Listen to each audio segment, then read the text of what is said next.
দেশ তথা বিমান বাহিনী হারালো একজন দক্ষ পাইলটকে। দুজনই খুবই দক্ষ এবং সেরা পাইলট ছিলেন। অভিজ্ঞতাও অনেক বছরের। পাইলট এবং কো পাইলটের কপাল খারাপ, না হলে কি ল্যান্ডিং করার আগ মুহূর্তে আগুন ধরে যায়। তরুণ দুই বিমান বাহিনীর অফিসার তখন এয়ারক্রাফটের ভেতরে। হয়তো তারা সাথে সাথেই ইজেক্ট করে বের হয়ে যেতে পারত এবং নিজেদের জীবন কোনো রকমের ঝুঁকি ছাড়া বাঁচানো যেত। তবে অনেক বড় ক্ষতির সম্ভাবনা ছিল। আশেপাশের শিক্ষা প্রতিষ্ঠান, দাহ্য পদার্থের গুদাম এবং লোকালয়ের অংশ, পারিপার্শ্বিক সকল ঘটনা বিবেচনা করে মোটামুটি ধারণা করা গেছে ঠিক এ কারণেই পাইলট এবং কো পাইলট আগুন ধরে যাওয়া বিমানকে কর্ণফুলী নদীর ওপর পর্যন্ত নিয়ে যায়। এরপর তারা ইজেক্ট করেছে, কারণ বিমান ইতিমধ্যে তীব্রভাবে আগুনে ছেয়ে যাচ্ছিল। বিমানটির বাঁচানোর সম্ভাবনা খুবই ক্ষীণ। পাইলট শেষ পর্যন্ত চেষ্টা করে গেছেন বেসামরিক এলাকায় মানুষ এবং সম্পদের ক্ষতি এড়াতে। আহত অবস্থায় স্কোয়াড্রন লিডার অসীম জাওয়াতকে এবং কো পাইলটকে কর্ণফুলী নদী থেকে উদ্ধার করা হয়। পরে স্কোয়াড্রন লিডার অসীম মারা যান। উজ্জ্বল তরুণ একজন অফিসার, বয়স আর কত হবে, ছোট সংসার, বাচ্চাটিও ছোট।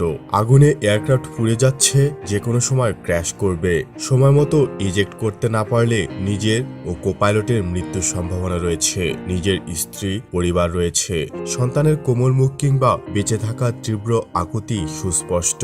অথচ ঠিক ওই মুহূর্তে সবকিছু ছাপিয়ে সবচেয়ে বড় তাগিদ হয়ে দেখা হয় কল অফ ডিউটি। যে কোনো মূল্যে সাধারণ মানুষের জানমালের ক্ষতি এড়াতে হবে। নিজেদের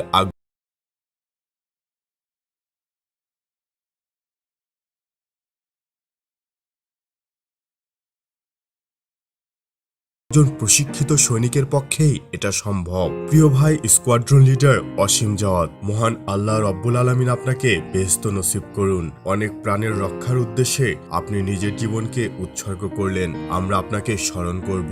আগামী দিনগুলোতে যত তরুণ অফিসার আকাশে উঠবে, দেশ রক্ষার ব্রত নিবে, তারা সকলে আপনার প্রাণ শক্তি ধারণ করবে। দেশে শত শত কোটি টাকা চুরি হচ্ছে, চারদিকে দালাল আর সুবিধাভোগীদের টাকার ঝনঝনানি। আর আমাদের দেশের কিছু বীর দেশপ্রেমিক আছে যারা শপথ নেয় জীবন দিয়ে হলেও ককপিট ছাড়বে না।